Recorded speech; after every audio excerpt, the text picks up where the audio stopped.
아직도 코로나 구호 패키지가 타결될 기미를 보이지 않고 있는 가운데 이른바 초당파 그룹이 낸시 펠로시 연방 하원 의장에게 서한을 보내 즉각적으로 구호 패키지 법안을 통과시킬 것을 촉구했습니다. 남가주 샌디에고 카운티의 일부 스몰 비즈니스 업체들은 캘리포니아 주정부가 코로나19 위험 등급을 다시 올리더라도 문을 닫지 않고 영업을 계속해 나가겠다고 밝혔습니다.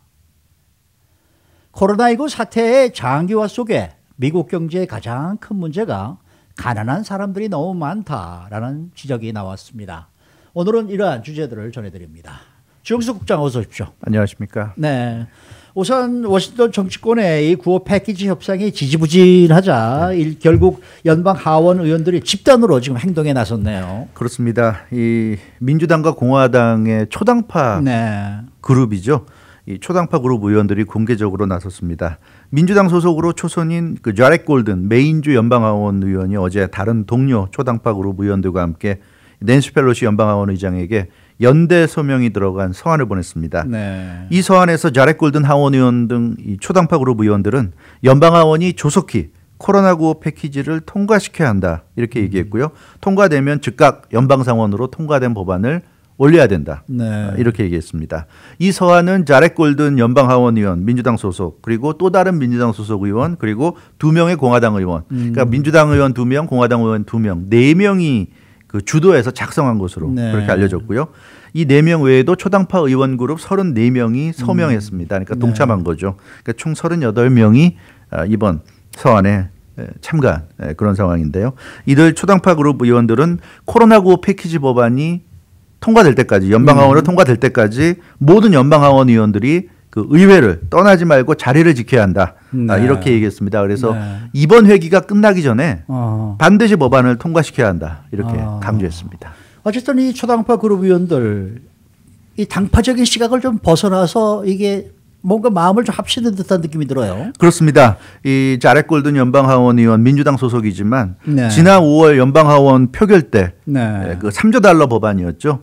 그때도 반대표를 던졌습니다. 그러니까 자렉 골든 하원 의원은 당시 반대표를 던진 후에 너무나 액수가 많았고 당파적이었다고 생각해서 자기는 민주당 소속이지만 반대를 했다. 이렇게 설명을 했습니다. 이 공화당이 주도하는 연방상원은 민주당의 이 3조 달러에 맞서서 5천억 달러에 불과한 이른바 스키니 스티뮬러스 비를 상정했지만 이때 물론 이 공화당 일부 또 민주당 상원의원들의 반대로 통과시키지 못했습니다. 그래서 지금 현재 팽팽히 맞서고 있고요. 여기에 또 최근에 루스 베이더 긴즈버그 대법관이 사망하면서 새 대법관 지명과 인준까지 겹치면서 좀 격렬하게 대립하고 있기 때문에 추가 이 구호 패키지 법안이 통과될지 대단히 지금 불투명한 상황인데요. 이런 상황에서 이제 초당파 그룹이 움직였기 때문에 이게 과연 코로나9 패키지 협상의 기폭제가 될지 관심입니다. 이 의원들은 어찌됐건 그 중도적 성향이고요.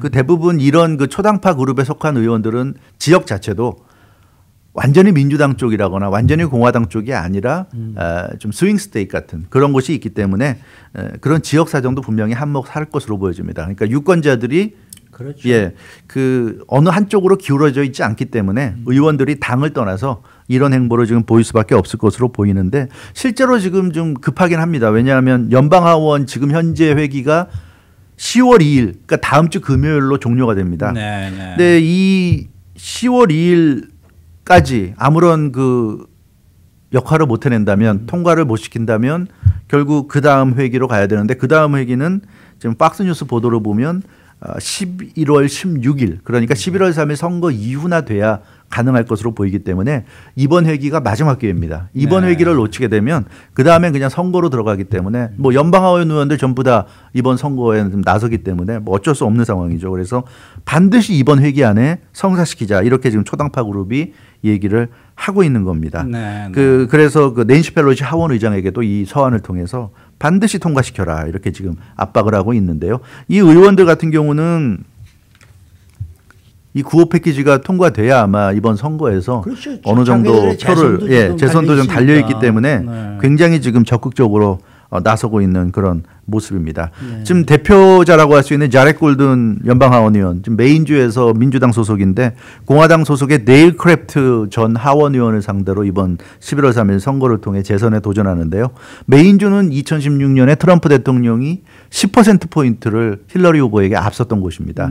그래서 공화당세가 강한데 최근에는 민주당 쪽에 대한 지지가 높은 곳으로 이렇게 나타나고 있어요. 그래서 자렛 골든 하원 의원 재선이 지금 유력한 곳으로 예측되고 있는데 어찌 됐건 간에 이런 그 중도적인 행보 여기에는 뭐 공화당 민주당 가릴 것 없이 많은 의원들이 좀 동참하고 있다는 점에서 너무 이제 공화당과 민주당이 당파성이 너무 강하다 보니까 그렇죠. 협의가 안 되잖아요. 네, 이렇게 중간 그룹에 있는 의원들이 역할하면 참 좋을 것 같고요. 제 생각엔 이번 기회에 그냥 제3당이 하나 만들어지면 좋겠어요.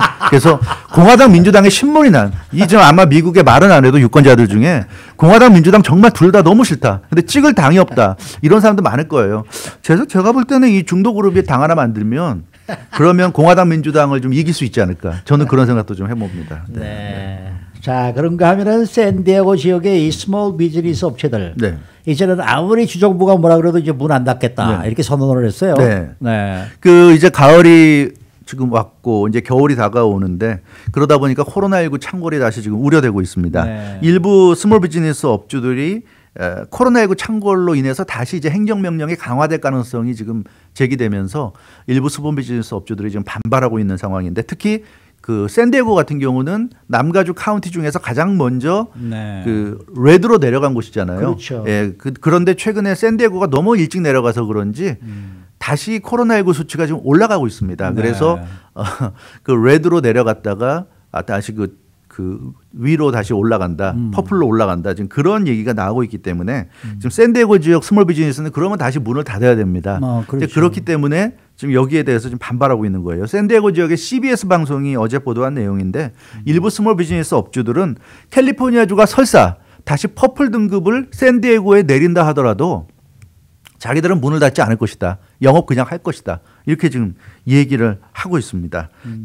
그 CBS 보도를 보면 업종을 가리지 않고 다양한 분야의 스몰 비즈니스들이 이제는 캘리포니아 주정부가 뭐라고 하건 또 샌디에고 카운티 정부가 뭐라고 하건 안 따른다. 네, 우리는 문을 열고 네, 장사할 것이다. 마음대로 해라. 이제 이런 얘기예요 지금. 그래서 이 강력히 반발하고 있는데 이 스몰 비즈니스 얘기를 들어보면 벤 클레벤저라는 이스트바운드 바 앤 그릴 오너입니다. 그러니까 뭐 술집과 네, 네. 고깃집을 겸하고 있는 것 같은데 이제는 앞으로 전진해야 하는 시기다.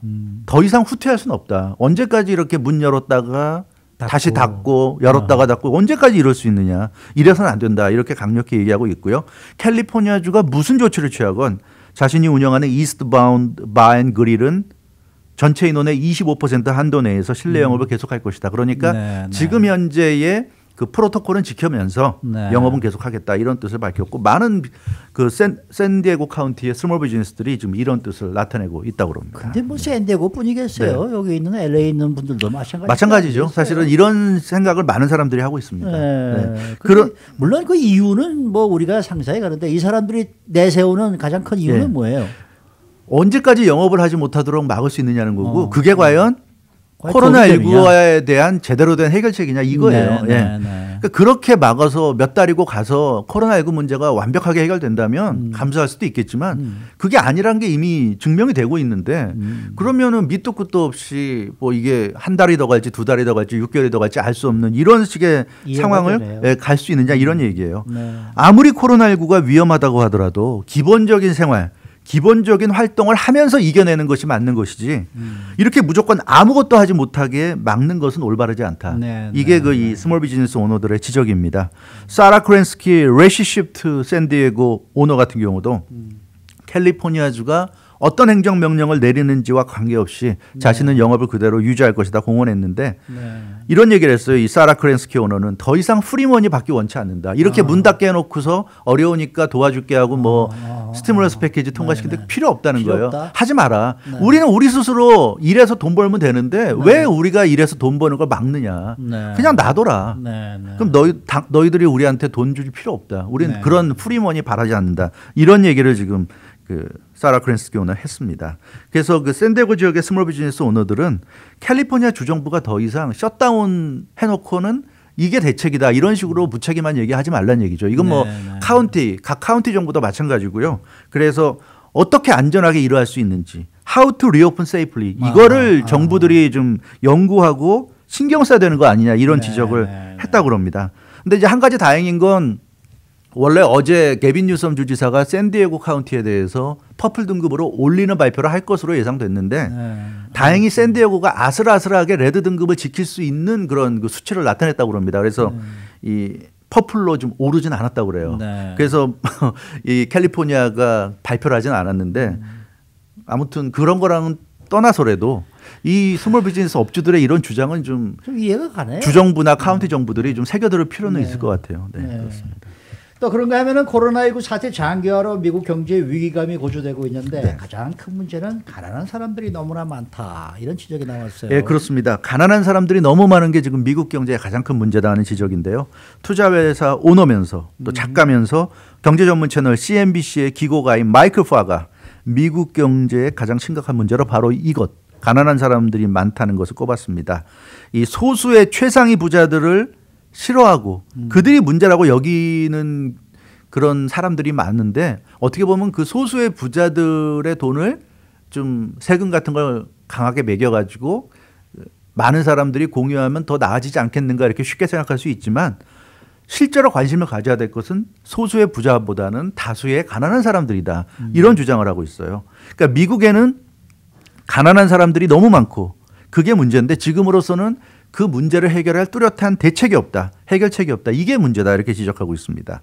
그 가난하다는 것은 저소득층뿐만 아니라 중산층까지 포함한 것이다. 이렇게 얘기하고 있어요. 그러니까 중산층도 돈이 없기는 마찬가지라는 얘기입니다. 그래서 극소수의 그 상위 뭐 1%라고 하는 그 최상위 부자들 외에는 미국 대부분의 사람들이 돈이 없는데 이제 미국 경제의 현재 가장 취약한 것이 바로 이 중산층, 저소득층이 너무나 허약하기 때문에 자신들의 힘만으로 자립하기 어려운 그런 상황으로 지금 내몰리고 있는 것. 이것이 가장 문제라고 언급했습니다.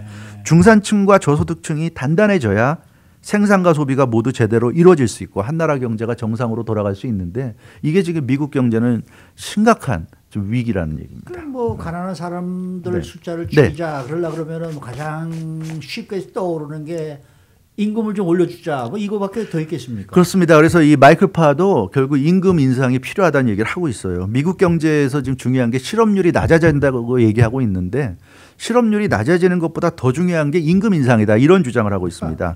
그러니까 실업률이라는 거는 어떤 직종이랑 이건 상관없이 일자리를 잡으면 실업률은 내려가잖아요. 근데 뭐 아주 적은 그런 페이를 받고 그러니까 물가보다 낮은 LA 같은 경우는 뭐 렌트비가 얼마고 다 나오는데 그것보다 훨씬 못한 임금을 받고 일하게 되면 사실 생활이 안 되잖아요. 그러니까 뭐 투잡도 뛰고 쓰리잡도 뛰는데 그런 식으로 페이 수준이 이루어지면 미국 경제가 근본적으로 나아질 수 없다는 얘기입니다. 일자리가 있어도 간신히 먹고 살고 렌트비 낼 정도에 그치면 그런 사람들은 항상 경제적으로 어려울 수밖에 없고 그런 사람들이 숫자로 거의 대부분인 사회에서 경제가 좋아질 수 없다. 이런 논리입니다. 그러니까 미국 경제는 특히 아시겠지만 70%가 소비에 의존하고 있는 그런 구조예요. 근데 억만장자들은 최상위 1%에 그치고 있습니다. 그러니까 그런 억만장자들이 아무리 소비를 해준다고 해도 한계가 있다는 얘기예요. 그러니까 미국 정도 되는 거대한 경제에서는 소비가 살아나야 되는데 소비가 살아나기 위해서는 돈이 있어야 소비를 하지 않습니까? 그러니까 이 직원들이나 노동자들에게 임금을 올려준다는 게 단순히 선심을 주는 게 아니라 그 사람들이 그 돈을 받으면 결국 돈을 쓰는 거 아닙니까? 그 효과를 노려야 된다는 얘기예요. 예를 들어서 1% 최상위층이 아무리 돈이 많다고 해서 그 사람들이 한 명이 뭐 아이폰을 수십만 대 구입하지는 않을 거 아닙니까? 그러니까 그 사람들은 돈이 많아도 결국 아이폰 한 대, 두 대, 세 대 구입하면 끝이잖아요. 그렇기 때문에 결국 아이폰 많이 판매하려면 애플 같은 입장에서도 중산층 저소득층이 돈이 많아져야 됩니다. 그래야지 아이폰을 뭐 어디다가 팔아먹을 거예요. 팔아먹을 데가 없잖아요. 그러니까 이 미국 경제가 잘 돌기 위해서는 중산층 저소득층의 재산이 늘어나야 된다. 그런 얘기가 되겠습니다. 렌트비를 비롯해서 각종 페이먼트 내고 먹을 것 입을 것 사고 나면 더 이상은 쓸 돈이 없어요. 그런 사람들은 꼭 필요한 소비 외에 추가적인 소비는 꿈도 꾸기 어렵습니다. 근데 미국같이 소비가 중심이 되는 경제에서 사람들이 렌트비만 내고 그로서리 마켓 가서 먹을 거 쇼핑하는데 돈 다 쓰고 다른 소비를 일절 안 한다고 한다면 경제가 돌아갈 수 없다는 얘기죠. 근데 그러기 때문에 임금을 인상한다는 것은 노동자들을 도와주는 차원이 아니라 물건을 많이 팔기 위해서, 내 물건을 많이 팔기 위해서는 많은 고객들이, 돈을 가진 많은 고객들이 존재해야 된다. 이제 그런 의미죠. 그런 의미에서 임금 회복, 임금이 인상이 이루어져야 된다. 근데 너무 지금 미국에서는 포커스가 실업률에만 지금 맞춰져 있다. 그러니까 일자리를 갖는 것도 중요하지만 어느 정도 수준 이상의 임금을 받는 일자리가 미국에서는 생겨나야 된다. 지금 미국은 그게 문제다. 이런 얘기를 좀 하고 있습니다. 또 그런 것도 있잖아요. 사실 요즘 몇 년 사이에 미국의 기본 임금이 많이 올라갔단 말이에요. 네. 앞으로도 또 계속 오를 것이고. 네. 그래서 지금 중소업자들은 또 업주들대로 또 힘들어한단 말이에요. 이 정말 기본 임금이 자꾸 올라가니까 이건 뭐 돈을 벌어도 이게 무슨 뭐 종업원들 임금 주고 나면 다 끝이다. 뭐 또 이런 얘기도 또 나오고 있단 말이에요. 근데 그게 종업원으로만 바라보는데 그런 종업원들이 소비자라니까요. 그런 종업원들한테 돈 올려주기 싫으면 그 업종이 어떤 업종인지 모르겠는데 예를 들어 식당이라고 그러면 그런 식당을 찾아오는 사람들이 줄어든다는 얘기죠. 누가 돈을 가지고 와서 그 식당에 와서 그 밥을 먹겠습니까? 식사를 하겠습니까? 그 얘기죠. 그래서 당장 눈앞에 내 종업원들에게 나가는 돈을 부담하는 건 힘들지만 그런 부담을 모든 비즈니스가 다 해줘야 결국은 모든 사람들이 돈을 더 벌어서 어딘가에 가서는 밥도 먹고 옷도 사고 하는 건데 그런 게 지금은 미국에서는 점점 어려워지는 상황이 된다는 거죠. 근데 어떻게 보면 닭이 먼저냐 달걀이 먼저냐 그런 얘기일 수도 있는데요. 참 쉽지 않은 문제입니다. 그래서 맞아요. 이 경제 정책을 펼 때 구호 패키지 얘기도 마이클 파는 그런 얘기를 하고 있는데 단기적인 부양책보다도 장기적인 그럼 어떻게 해서 일자리도 늘리면서 동시에 임금도 올려줄 수 있는가 그런 여건을 만들 수 있는가 그런 걸 고민해야 되는데 워싱턴 정치권도 그냥 눈앞에 단기적으로 1,200불 던져주고 끝 이런 식의 대책은 아무 의미가 없다 이제 이런 얘기를 지금 하고 있는데 뭐 말은 쉽지만 사실 지금 말씀하신 대로 현실은 어려운 게 사실이고요. 그래서 이런 그 지적을 그래도 워싱턴 정치권이 좀 새겨 들으면서 무언가 좀 대책을 마련해 주면 좋지 않을까 그런 생각도 좀 해보게 됩니다. 수고 많으셨습니다. 주영석 국장이었습니다.